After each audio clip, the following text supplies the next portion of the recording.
Florida has a reputation, and its legal code has done absolutely nothing to help. The Sunshine State has quietly assembled the most unhinged collection of active laws in the entire United States. We are counting down 19 of them, from municipal ordinances regulating what you wear, what you carry, and where you park your elephant, to statutes that impose penalties on the dead. Each one is stranger than the last, and by the end, you will wonder how any of them survived long enough to make this list. Starting at number 19, with a sanitation law that chose its words very poorly. In the 19th place, Daytona Beach Municipal Code delivers a masterclass in accidental comedy by outlawing molestation of trash cans. Ordinance 94-176, adopted in 1994, makes it a civil infraction to molest, tamper with, or scatter the contents of any garbage container placed for collection. The penalty is a fine of up to $50. City Council minutes reveal that the language was chosen to deter rummaging and vandalism, but the choice of words has ensured the law's real legacy is linguistic. One recorded citation exists, issued in 2001 to a tourist caught sifting for discarded beach souvenirs. The statute remains enforceable, a standing invitation for anyone seeking to commit molestation against municipal waste. In Florida, even the garbage gets legal protection, by name, if not by dignity. In the 18th place, Miami's approach to sidewalk commerce takes a citrus-scented detour. City ordinance prohibits the sale of oranges on public sidewalks without a vendor permit, a rule that dates back to the early 20th century when trolley crowds and street peddlers collided on busy corners. Today, selling a single orange without the proper license can trigger a fine and possible confiscation of fruit. The permit process involves a fee, a background check, and a precise map of approved vending zones, all enforced by periodic sweeps from health department officials. In Miami, the line between public safety and produce micromanagement is measured in citrus segments and bureaucratic paperwork. Miami Beach draws a hard line in the sand. No pigs allowed. The municipal code defines livestock broadly, but it singles out swine with a clarity that feels almost personal. Any attempt to bring a pig onto the glimmering shoreline can earn its owner a fine of up to $500, enforced at the discretion of the beach patrol. Patrol logs from 1950 document at least one escapee hog, prompting a rapid response that reads more like a livestock rodeo than a day at the beach. The law's language is clinical, but the underlying message is unmistakable. Miami Beach is for sunbathers and celebrities, not barnyard fugitives. In a city that markets itself as the playground of the rich and famous, the specter of a pig rooting through the sand is more than a public nuisance. It is a branding emergency. In the 16th place, the law draws a line in the kitchen. Break more than 3 dishes in a single day, and the city steps in. Municipal Code around 1940 classifies this as a Class C misdemeanor with a $25 fine for every plate broken past the legal limit. Originally drafted to quiet the clatter in boarding houses, the ordinance introduces a counting mechanism into domestic life. Every crash, every chip is tallied against the daily quota. Enforcement records are sparse, and the practicalities of monitoring household crockery remain a mystery. Still, the statute lingers, a bureaucratic attempt to regulate the acoustics of dinner gone wrong. In the 15th place, Cape Coral's municipal code draws a hard line against unsightly laundry. Section 1245 prohibits residents from hanging clotheslines in plain view, a measure designed to preserve the city's carefully curated neighborhood appearance. Homeowners who defy this rule risk a $50 fine for each day a towel or sock flutters in the Florida breeze. The law allows a temporary waiver, but only during officially declared energy emergencies. Otherwise, the city's vision of uniformity prevails over both convenience and environmental advocacy. In 2009, a wave of right-to-dry petitions challenged the ordinance, pitting eco-conscious residents against homeowners associations determined to keep laundry out of sight and out of mind. The result is a civic standoff where the aesthetics of suburbia outweigh the logic of sun-dried sheets, and the humble clothesline becomes a flashpoint in the ongoing battle between private rights and public order. In the 14th place, Pensacola's 1966 vagrancy ordinance required every person downtown to carry at least $10 in cash. Failure to produce the mandated sum on demand could result in a $25 citation or a trip to the station for identity verification. The law's stated purpose was to curb loitering and vagrancy, but in practice it functioned as a fiscal checkpoint, a test of solvency enforced by patrol officers with citation pads. Judicial review in 1985 questioned the constitutionality of the rule, but police citation logs confirmed sporadic enforcement into the late 20th century. Whether the ordinance remains officially active or has faded into legal obscurity, its legacy endures as a bureaucratic attempt to regulate not just movement, but the contents of a citizen's wallet. In 13th place, city cemetery bylaws draw a stark line between the sacred and the mundane by forbidding the sale of ice cream within 100 yards of burial grounds. The ordinance's language is unyielding. No frozen confections may cross the invisible perimeter that separates grief from dessert. Vendors who breach this moral geography face a $75 fine, their soft-serve cones rendered contraband by proximity to loss. Archival records show the rule was not the result of a health scare or vendor riot, but a civic insistence that leisure food and funerary solemnity cannot coexist. A 2021 petition to repeal the ban failed, leaving the law intact and the cemetery untouched by the shadow of a popsicle stand. In the 12th place, the Florida Beach Event Permit System introduces a sartorial checkpoint. Anyone seeking to sing in public on designated sands must first don an approved swimsuit. The official permit condition, Section 8A, reads that performer attire shall consist of approved swim garment. Council audio from 1972 captures the debate, not about nudity or decency, but about regulating the visual order of beach entertainment. This rule applies regardless of gender or genre, making swimwear the great equalizer of coastal performance art. The line between personal expression and municipal oversight is drawn not in the sand, but in the fabric of a bathing suit, enforced by the city's event licensing office with all the gravity of public safety protocol. In the 11th place, the City Ordinance of 1965 delivers a sartorial directive with surgical precision. It states that men are forbidden from wearing strapless formal gowns in public. Section 23-7 of the Code imposes a maximum fine of $250 for any violation, though police records and Human Rights Commission notes agree that actual citations are vanishingly rare. The law's language, stripped of ambiguity, draws a bright line between permitted and prohibited gender presentation, raising quiet constitutional questions about equal protection and freedom of expression. Enforcement may be a relic, but the statute remains, a standing order from the municipal codebook that polices not nudity, but the possibility of a bare male shoulder in taffeta. In the 10th place, municipal law draws a hard line at the shower door. Bathing in the nude in any public facility is a punishable offense. County pool regulations and YMCA policy sheets lay out the rule with bureaucratic clarity. Swimwear is mandatory even in the privacy of a shower stall. The stated justification blends public health with the preservation of public modesty, but the effect is more invasive than hygienic.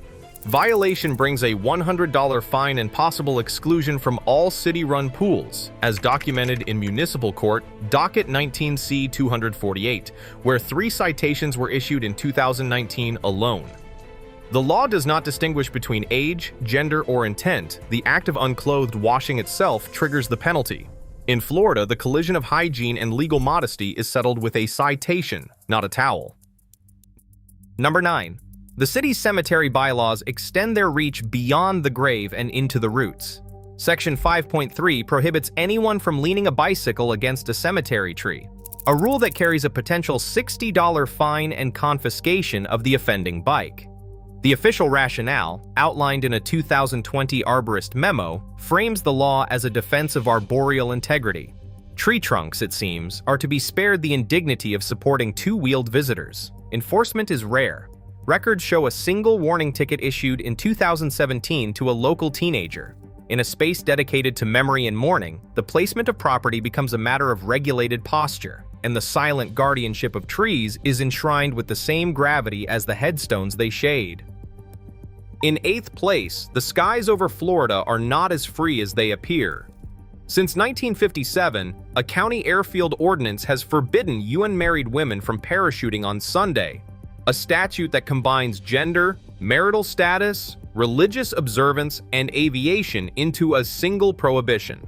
The law's text is unambiguous. Any unmarried woman caught descending by parachute on the Sabbath faces a fine of $500 or up to 30 days in jail. Legislative minutes reveal the ordinance was championed by a church lobby concerned about Sabbath violations and the perceived moral hazards of airborne recreation. No record exists of an arrest or prosecution, but the statute remains in force, a relic of a time when moral codes were written directly into the rules of flight. In Florida, gravity is subject not just to physics, but to the marital status of the jumper and the day of the week. Number 7. The city's noise ordinance of 1965 draws a precise line in the sand. It makes public flatulence after 6 in the evening a ticketable offense. The statute's language is clinical, bodily noise, if produced in a public space past the designated hour, constitutes a civil infraction punishable by a $50 fine.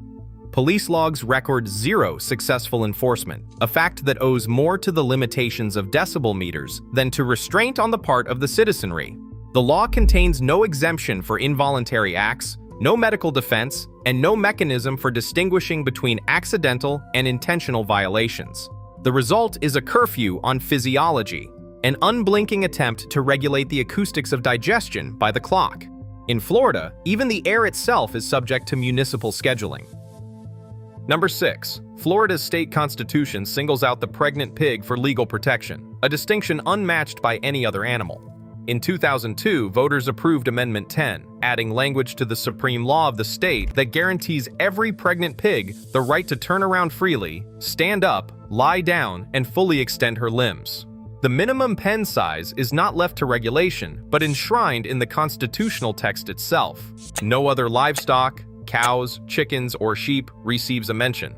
The Florida Supreme Court issued an advisory opinion upholding the amendment's ballot language, and the farm industry responded with warnings about unintended consequences for agriculture. Yet the clause remains a permanent fixture at the highest level of state law. The result is a legal landscape where the fate of the pregnant pig is not a matter for ordinary statute, but a constitutional guarantee, elevating animal welfare debates from the barnyard to the ballot box and from the code book to the state's most sacred document. Number 5. In Sarasota, municipal code takes a literal approach to parking enforcement by requiring a $5 per hour fee for any vehicle or conveyance, including elephants. The provision, codified in Section 14-3, emerged from the city's heyday as a winter circus destination when elephants routinely paraded down Main Street as part of Ringling Brothers' seasonal residency. Rather than draft a bespoke animal ordinance, city officials expanded the definition of vehicle to encompass any mode of transport, living or mechanical. The result is a fee schedule that treats a Ford sedan and a 5-ton elephant as equals under the law. Council minutes from 1978 record no debate over the practicality of enforcement, and to date, not a single citation has been issued. Yet the rule persists, a bureaucratic relic that transforms a circus spectacle into a taxable event. In Sarasota, municipal revenue policy extends trunk to tail, ensuring that even the most exotic commuters pay their share. Number 4. The Florida Penal Code once delivered a verdict as stark as the frontier itself: steal a horse, and the law prescribed death by hanging. The 1868 statutes, drafted in the shadow of civil unrest and open ranges, treated property crime with the gravity of a capital offense. Legislative attempts to soften this penalty surfaced by 1903, but the original language lingered, a legal fossil embedded in the state's official codebooks. No recorded case ever sent a horse thief to the gallows under the statute, and by 1923 the Modern Theft Act quietly replaced the old provision. Yet, in the text of Florida's legal record, the shadow of the rope remains, never formally repealed, never fully erased. The law's continued presence draws a line from the era of cattle rustlers to a present where the concept of capital punishment for grand theft auto would be unthinkable. In Florida's legal landscape, the ghost of the noose still hangs over the statute book, a reminder that the machinery of justice sometimes forgets to turn itself off. Number 3. The Municipal Code of 1984 draws a line between winter festivities and traffic safety by prohibiting the towing of a bobsled behind a bicycle. Ordinance Section 912.4, still on the books, sets a $150 fine for anyone caught combining these two modes of transport on public roads. The law's origin traces to a single crash during the Daytona Beach Winter Festival, when a homemade bobsled, lashed to a 10-speed, careened through a vendor booth and triggered a minor liability crisis for the city. The resulting ordinance is written with surgical specificity. Bicycles, bobsleds, and the act of towing are all named, while skateboards, wagons, and rollerblades remain untouched. An exemption exists for parade routes, provided the procession is led by a police escort. The text reads less like a traffic regulation than a cautionary tale, freezing a singular moment of civic overreaction into perpetual code. In the world of Florida law, even a fleeting winter stunt can become a year-round legal hazard. Number 2. Florida's criminal code reaches a peak of specificity with its prohibition on sexual conduct involving porcupines. Statute 828.126, last amended in 2005, classifies bestiality as a fifth-degree felony. Yet the law's notoriety comes not from its generic language, covering any animal, but from its persistent association with a single spiny mammal. The myth of a species-named clause has outpaced the statute itself, fueled by internet folklore and repeated in countless media lists. Legislative hearings contain no record of porcupine-specific debate, nor do court dockets reveal a single prosecution involving that animal.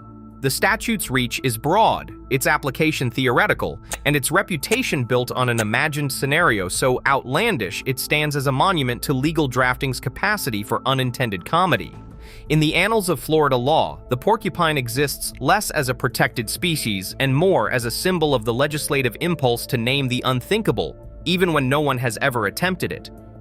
And finally, in first place, the machinery of municipal law grinds past the point of parody and into tragedy. Pensacola's Electrical Safety Code, Section 1199, authorizes a civil penalty for any death caused by the use of an unapproved electrical appliance in a bathtub. In 1963, the probate court case in Re Estate of L. Grant records that the estate was assessed a $300 fine after her accidental electrocution. The penalty was not levied against her in life, but against the assets she left behind. The probate court records the executor's attempt to contest the charge, arguing that the deceased could neither benefit from nor be deterred by the sanction. The city prevailed. The fine was deducted from the estate before any distribution to heirs. The official rationale, spelled out in council minutes, cited the need to enforce public safety codes without exception, even in death.